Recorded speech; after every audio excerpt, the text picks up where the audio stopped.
Έχω βγει ήδη στην Εθνική Οδό, είναι 7 και 4 και άκουσα στο ραδιόφωνο ότι χθες το βράδυ έπιασε φωτιά στο καταφύγιο Κορομιλιάς κοντά στον Όλυμπο και σε συνδυασμό με το δίκτυο επικινδυνότητας που είναι 3 σήμερα Θεσσαλονίκη και Κατερίνη, ελπίζω να έχουμε καμιά απαγόρευση κυκλοφορίας στον Όλυμπο, δηλαδή τι να πω. Έχω φτάσει αισίως στη δασική θέση Κορτσιά. Λοιπόν, έκανα 1,5 ώρα από Θεσσαλονίκη. Ο καιρός είναι καλός, δεν έχει πολύ ζέστη ούτε πολύ ψύχρα. Ξεκινάω σιγά σιγά και ο Θεός βοηθός.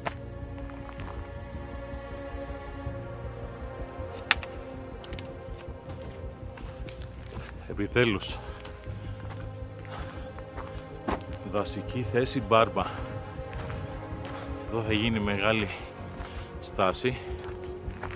Έκανα ακριβώς 1 ώρα από την Κορτσιά μαζί με ολιγόλεπτες στάσεις.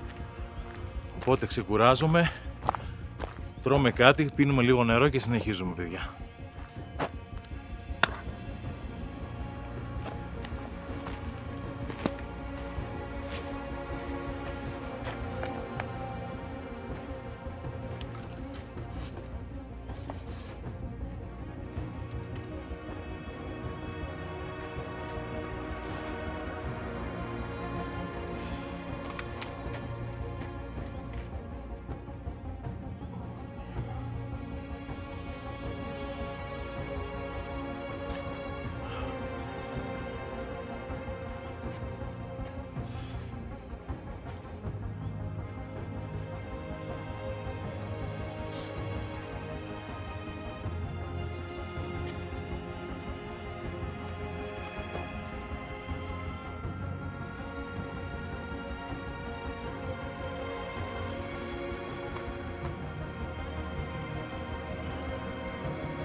Μετά από 3 ώρες περίπου έχω φτάσει στη Δεξαμενή, ή Στράγκο αναλόγως πώς τη λένε, και σε λίγο φτάνω στο καταφύγιο της Πετρόστρουγκας. Τα λέμε σε λιγάκι.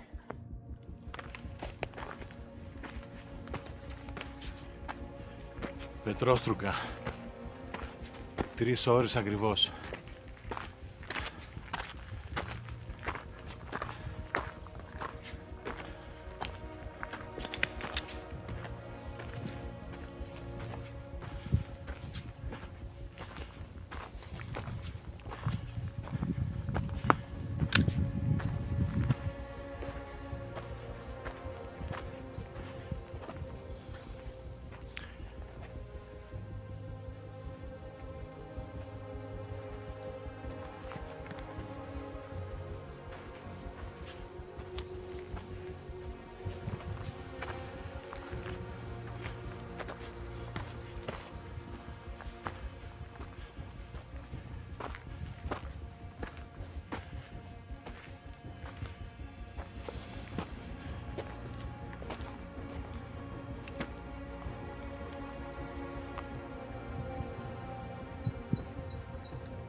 Καλημέρα, είναι 6 και 25 το πρωί. Λοιπόν, είμαι στο καταφύγιο της Πετρόστρουκας και ξεκινάω για να ανεβώ την κορυφή Σκούρτα και στη συνέχεια στο οροπέδιο των Μουσών. Τα λέμε πάνω, παιδιά.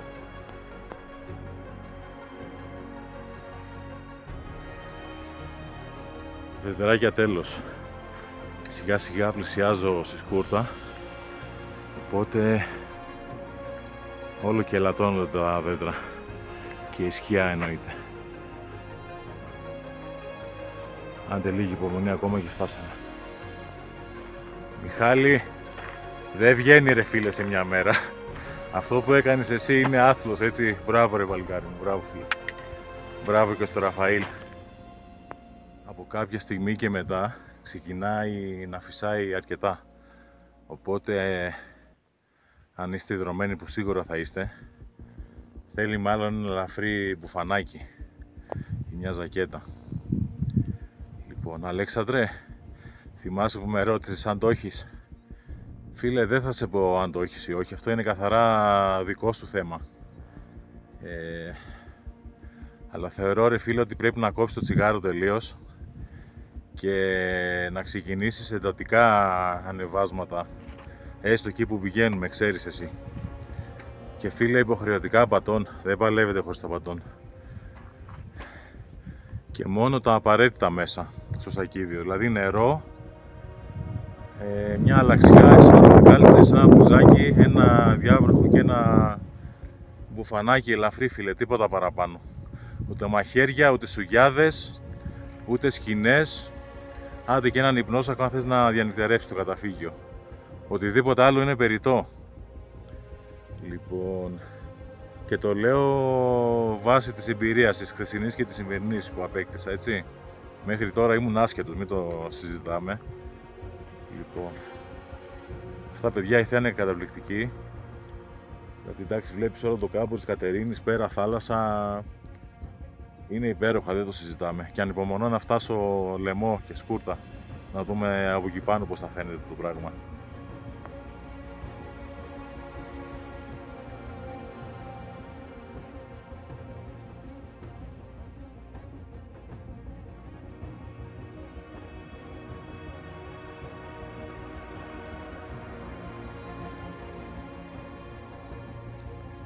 Πού βρίσκομαι?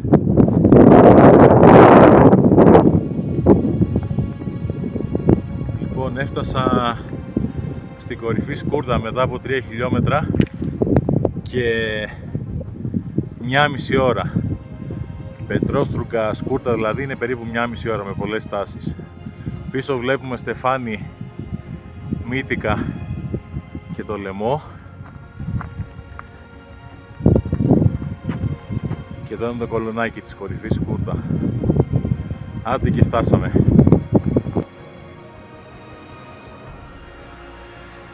Λεμός, Μύτικας, Στεφάνη και οροπέδιο των Μουσών από κάτω τους.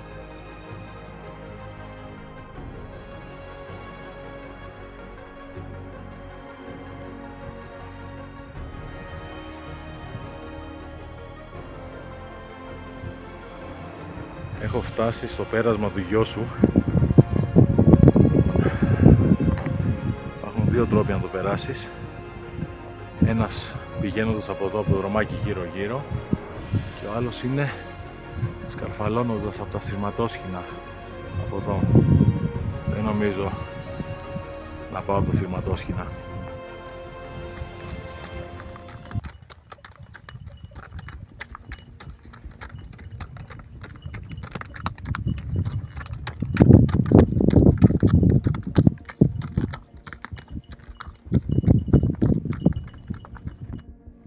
Τροφή της Ηλίας στην κορυφή, αηδουράκια που ανεβαίνουν στο Γιώσο Αποστολίδη, Στεφάνη και ο Κάκαλος που αχνοφαίνεται. Χρήστος Κάκαλος. 3 ώρες σχεδόν την Πετροστρούκα.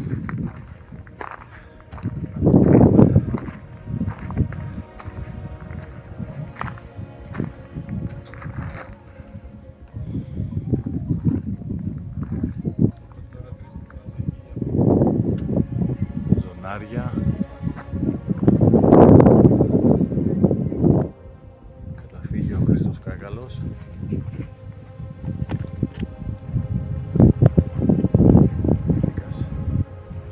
Τέλος. Όλα τα ωραία κάποτε τελειώνουν. Ήρθε λοιπόν η ώρα της επιστροφής. Περίπου είναι ένα 5ωρο με 6ωρο μέχρι την Κορτσιά από εδώ, αλλά θέλει προσοχή τώρα μην καταστρέψουμε τα γόνατα. Είναι ήδη δηλαδή σε κακή κατάσταση. Ανέβηκα πάνω με επιγονατίδες από τη Χρημονώτη κτλ. Λοιπόν, ελπίζω την επόμενη φορά να έχω και παρέα. Θα ήταν το ιδανικότερο. Λοιπόν, να είστε καλά παιδιά. Τα λέμε από τη βάση μας. Καλή συνέχεια.